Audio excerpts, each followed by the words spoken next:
صحابہ میں سب سے لمبی عمر پائی ہے حضرت سلمان فارسی رضی اللہ تعالیٰ عنہ نے۔ 350 سال ان کی زندگی ہے۔ اتنی زندگی صحابہ میں سے کسی کی بھی نہیں ہے جتنی حضرت سلمان فارسی رضی اللہ تعالیٰ عنہ کی ہے۔ بنیادی طور پہ یہ ایک مجوسی کے بیٹے تھے اور بڑے امیر کبیر خاندان سے تعلق رکھتے تھے۔ یہ اپنے باغ میں جاتے تو راستے میں ایک راہب کا کٹیا تھا، تو یہ گزرتے گزرتے اس کے پاس رکنے لگے، تو اس کی باتوں میں وحی کا اجالا تھا، تو اس کی باتیں اچھی لگنے لگیں۔ باپ کو پتہ چلا تو اس نے کہا کہ ہم مجوسی ہیں، آگ کو پوجتے ہیں، اور یہ نصرانی ہے، تم اس کے پاس نہ بیٹھا کرو، کہیں تمہارا دین نہ لوٹ لے۔ لیکن ایسی طلب جاگ گئی تھی دل میں کہ وہ باز نہ آئے۔ باپ کو پتہ چلا تو اس نے گھر سے نکال دیا، اور یہ دور جا کے کہیں ایک گرجا گھر میں ایک پادری کی خدمت کرنے لگے۔ اس نے ساری زندگی شفقت کے سائے میں حضرت سلمان فارسی کو رکھا۔ ناز و نعم سے پالا ہوا بیٹا گھر چھوڑ کے حق کی تلاش میں نکل کے اس کے گرجا گھر میں پہنچا تھا۔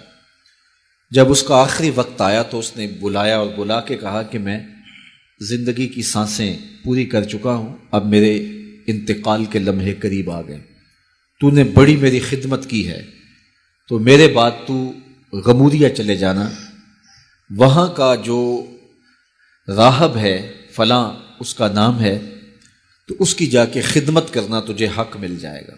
حضرت سلمان فارسی کہتے ہیں کہ میں اس کی تدفین کے بعد غمودیہ چلا گیا، اور جو اس نے نشانیاں بتائی تھیں اس نشانیوں کا راہب مجھے مل گیا۔ میں ایک زندگی گزاری اس کے پاس اور اس کی خدمت کرتا رہا، اور میں حق کا متلاشی تھا۔ ایک وقت آیا کہ اس کا بھی آخری وقت آ گیا، اور اس نے مجھے تنہائی میں بلا کے کہا کہ کوئی ایسا شخص نہیں رہا جس کے پاس میں تجھے بھیج سکوں، اور میرا وقت آخر آ گیا، اور تو نے سچائی کے ساتھ حق کی تلاش میں میری خدمت کی ہے۔ میں تجھے پتے کی بات بتاتا ہوں، پلے باندھ لے، میرے انتقال کے بعد تو یثرب چلے جانا، نبی آخر الزمان کے ظہور کا وقت قریب آ گیا ہے، اور وہ ہجرت کر کے وہاں تشریف لائیں گے۔ کہتے ہیں میں نے اس کو کہا کہ کوئی اور شخص بھی تو دعوی نبوت کر سکتا ہے، میں اتنی خاک چھانی ہے، ماں باپ کا دیس چھوڑا ہے، گلی گلی کی خاک چھانی ہے، تو کہیں میں دھوکہ نہ کھا جاؤں، مجھے نشانیاں بتاؤ۔ تو اس نے 3 نشانیاں بتائیں۔ کہا ایک تو صدقہ قبول نہیں کرے گا، دوسرا ہدیہ رد نہیں کرے گا، تیسرا 2 کندھوں کے درمیان مہر نبوت ہوگی۔ 2 دن کے بعد اس کا انتقال ہو گیا۔ کہتے ہیں میں وہاں سے تدفین کے بعد اٹھا اور یثرب کی جانب روانہ ہوا۔ راستے میں ایک قافلہ تھا اور وہ یثرب ہی جا رہا تھا، تو میں ان کے ساتھ شامل ہو گیا کہ میری منزل بھی وہی ہے، لیکن انہوں نے مجھے اکیلا سمجھ کے پکڑ لیا اور غلام بنا لیا۔ لیکن میری خوش قسمتی یہ کہ انہوں نے مجھے بیچا جا کے یثرب میں، اور وہاں ایک یہودی نے مجھے خرید لیا اور اپنے باغ میں کام کاج پہ لگا لیا۔ میں روزانہ ان ہمایوں لمحوں اور ان حسین گھڑیوں کا منتظر تھا جن کے لیے میں نے در در کی خاک چھانی تھی، کبھی عرش پر، کبھی فرش پر، کبھی ان کے در، کبھی در بدر، غم عاشقی تیرا شکریہ، میں کہاں کہاں سے گزر گیا۔ کہا ایک دن میں اپنے باغ میں کھجوریں توڑ رہا تھا کہ ہوائیں گیت گانے لگی، اور طلع البدر علینا کی صدائیں گونجنے لگیں۔ میں نے جلدی سے چھلانگ لگائی اور بھاگ پڑا۔ میرا آقا سمجھا شاید غلام بھاگ گیا، اس نے دوڑ کے مجھے پکڑ لیا۔ میں نے اس کو کہا میں بھاگا نہیں ہوں، یہ جسم تیرا ہی غلام ہے، لیکن دل نوکر کسی اور کا ہے۔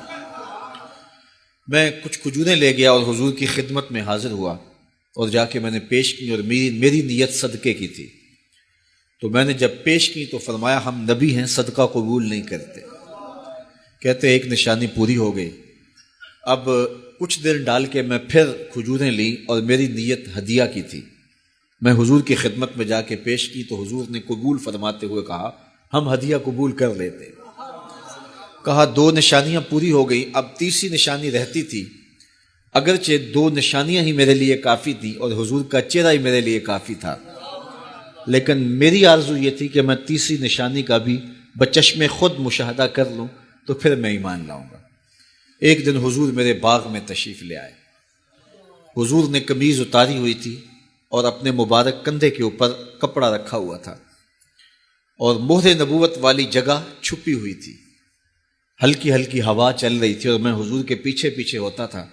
میری آرزو یہ تھی کہ ہوا کا کوئی تیز جھونکا آئے اور کپڑا ہٹا دے اور میں مہر نبوت کی زیارت کر لوں۔ حضور میرے ارادہ قلب سے آگاہ ہوئے۔ فَأَلْقَى إِلَيَّ رِدَاءَهُ، حضور نے اپنے کندھے سے چادر اتار کے میری جانب پھینکی، پھر اپنے رخ کو پھیر کے میری جانب اپنی پشت مبارک کرتے ہوئے فرمایا انظر الی ما امرت بہ، اس پادری نے جو بتایا تھا دیکھ لے آ کے۔